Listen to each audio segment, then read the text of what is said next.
Shalom Aleichem. Vamos fazer a nossa abordagem da Parashá dessa semana, pelo menos um trecho dela, é claro.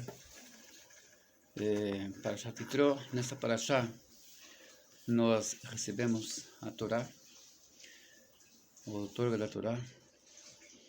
Nessa Parashá nós temos a Serta de Brot, que os Goim chamam de os 10 mandamentos, como se fossem os únicos mandamentos da Torá. Mas nós sabemos que as Serta de Brot foram dadas especialmente para servirem de um testemunho de que nós recebemos a Torá oral no Sinai. A Torá escrita, ela foi escrita somente mais ou menos 40 anos depois, quando Moshe Rabbeinu estava já perto de sua morte. E isso é a Torá escrita, né? A Torá escrita, ela simplesmente vai servir de fonte para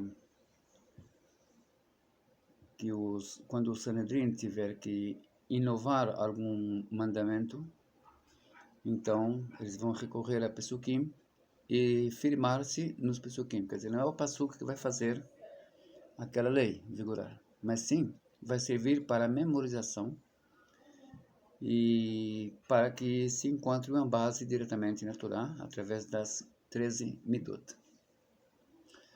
Mas essa inovação é o que nós chamamos de Dinim Muflaim.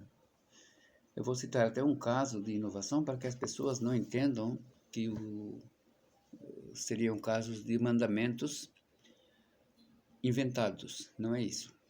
Por exemplo, nós temos aqui uma situação em que o povo todo recebeu um mandamento, mas não foi regularizado exatamente como fazer aquilo, e cada um faz de uma forma um pouco diferente. Aí vem o Sanedrin e determina que dali em diante será feito de tal forma para que todo o povo esteja fazendo o mesmo, sem diferenciação. Então nós temos, por exemplo, o caso do Tzitzit. O Tzitzit foi uma discussão entre Hillel e Shammai. Não confundam Hillel e Shammai com Bet Hillel e Bet Shammai. Bet Hillel e Bet Shammai são gerações após Hillel e Shammai de alunos de ambos os grandes sábios Tanaim. Então, eles discutem, essa discussão é trazida no Sifré, e eles discutem sobre quantos fios colocar no talit, quantos fios de tzitzit colocarem a partir de então, porque até aquele momento cada um fazia como achava melhor. Então, Hillel disse que 3 e Shammai disse que 4, que seriam 8, né? E nesse caso é um dos poucos casos que nós vemos que a halakha fica com Shammai. Então, a partir de então, a decisão do Sanedrin foi essa. Estavam esses dois sobre o maior Beit Din do povo judeu, no tribunal, e eles tomaram essa decisão, e desde então nós temos que colocar 4 fios, né, que após todos os nós, são 8, sendo um deles Techelet, quando nós temos Techelet. Sem Techelet também se cumpre o mandamento, só não se cumpre o mandamento de Techelet, mas estamos cumprindo de igual forma o mandamento. Esse foi apenas um exemplo, e outro exemplo seria quando, como consta no tratado, no Sefer Devarim, no capítulo Yud-Zayin, capítulo 17, que quando uma pessoa tiver alguma pergunta sobre alguma situação que ainda não foi vista, que não se depararam com ela, ele tem a obrigação de ir aos rabinos do seu Beit Din, da sua cidade, e se esses não souberem, os 4, né, os 3 rabinos e essa pessoa que perguntou tem que recorrer a uma cidade um pouco maior, um Beit Din de 23. Se também não souberem, os 23 e esses 4 todos juntos terão que ir até o monte do templo e, por fim das contas, se não, ninguém teve resposta ainda, vão todos resolver isso com o Lishkat HaGazit, com o Beit Din Hagadol, que ficava no Lishkat HaGazit, que é um setor do templo, onde uma parte fica em lugar profano e outra parte fica em lugar sagrado. Ali se assentavam, discutiam, chegavam à conclusão, davam resposta ao povo, e a partir daquele momento, aquilo era lei e devia ser observado. Então, isso é o que se chama Din Mufla. Por que chama Mufla? Porque está acima de nosso conhecimento. Então, eu quero abordar aqui o Pasuk Tet, no capítulo Yod Tet, da Parashá dessa semana. Ali está escrito assim: Hine anochi ba'elecha be'ov ha'anan ba'avur ishma'a ha'am bedabri imach vegam becha ya'aminu le'olam. Eu venho falar contigo na nuvem para que escute o povo ao falar eu contigo, e também em ti acreditarão para sempre.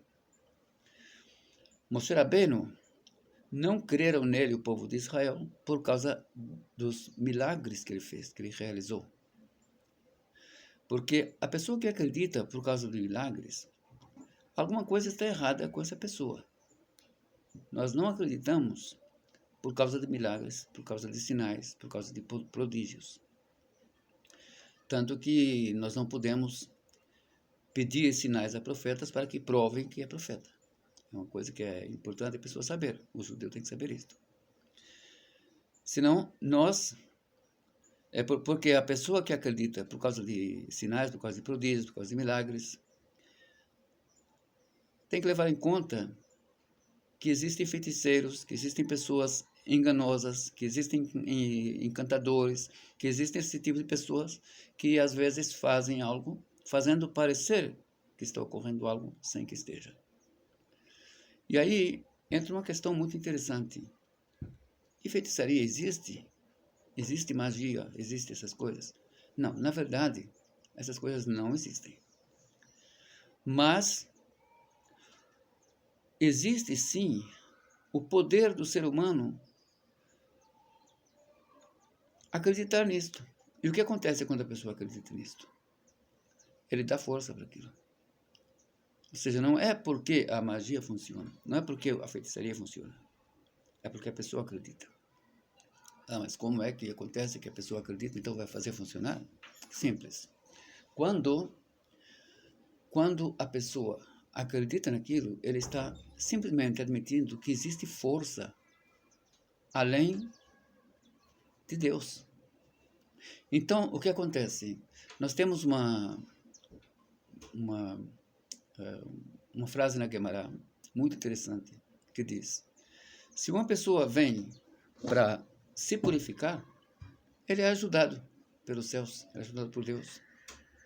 E se uma pessoa vem se impurificar, fazer transgressões, ele procura deliberadamente se afastar do bom caminho, fazer coisas erradas. Então, nesse caso também, ele vai receber ajuda. Vão aparecer para eles novas oportunidades, cada vez mais. E a mesma coisa aqui com a questão da feitiçaria. Já que você acredita que é uma força além de mim, então eu mesmo farei com que essas coisas funcionem, aconteçam para ti. Ou seja, é quase como um castigo, porque a pessoa quer acreditar em algo além de Deus. אלא כל האותות שעשה משה במדבר, לפי הצורך עשאם. Então, todos os sinais que Moshe Rabbeinu fez no deserto, todos os milagres, ele fez de acordo com a necessidade do povo. Lo lehavireaya ala nevoah. Não com a finalidade de trazer prova sobre sua profecia, de que ele era um profeta. Haya sarich lehashkia et hamisrim, era necessário afundar os egípcios no mar. Qara et hayam vehesrilam betocho. Ele abriu o mar e fez com que eles afundassem lá. Nistarechul Amazon, precisaram de alimento, Holidat Haman.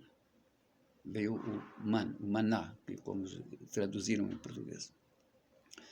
Sam'u, tiveram sede, Baqa lahen et ha'eben. Fez lá uma rachadura na pedra, da qual saiu água para eles. Kaferu bo adat korah, bala'a otam ha'ares. Se descreram dele aquele pessoal que se ligou a Korah, a terra se abriu e os engoliu. Então, por que acreditava em Moshe Rabbeinu? Em que? Como? Bema'amad Har Sinai. She'inenu ra'u velozar. Que nós mesmo vimos lá no Sinai. Veoznenu sham'u velo aher. Nossos ouvidos ouviram e não outros ouvidos. Nós vimos e não uma pessoa estranha, não um estranho, não um não-judeu. Nós ouvimos e não outro. Ha'esh ve'haqolot ve'halapidim. O fogo, as vozes, né, os sons e as labaredas. Tudo isso nós vimos pessoalmente, escutamos, então nós entendemos ali a comprovação maior de um profeta de verdade, como Moshe Rabbeinu.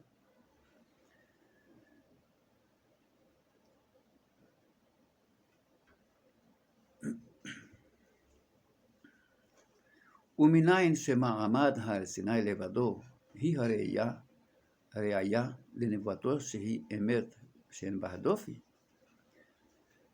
E de onde é que nós sabemos que é aquela ocorrência do Sinai, que ela é a prova para a profecia, que é verdadeira e que não há nela nenhum engano?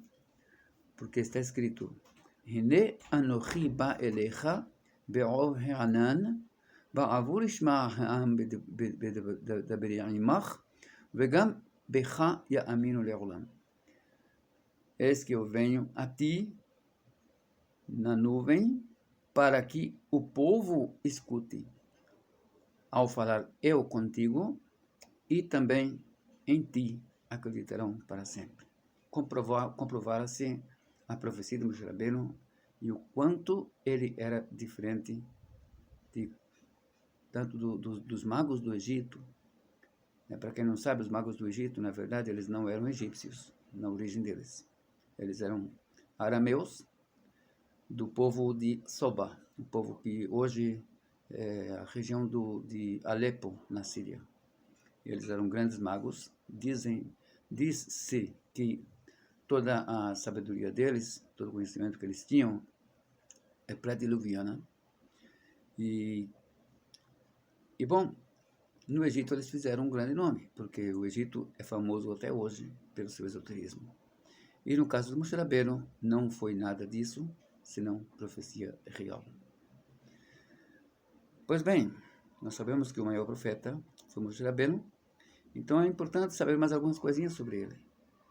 Ninguém vê a Deus, quer dizer, ninguém vê a Deus porque não tem como ver Deus, Deus não tem corpo, mas ninguém chega tão próximo a Deus como Moshe Rabbeinu chegou e pode continuar vivo.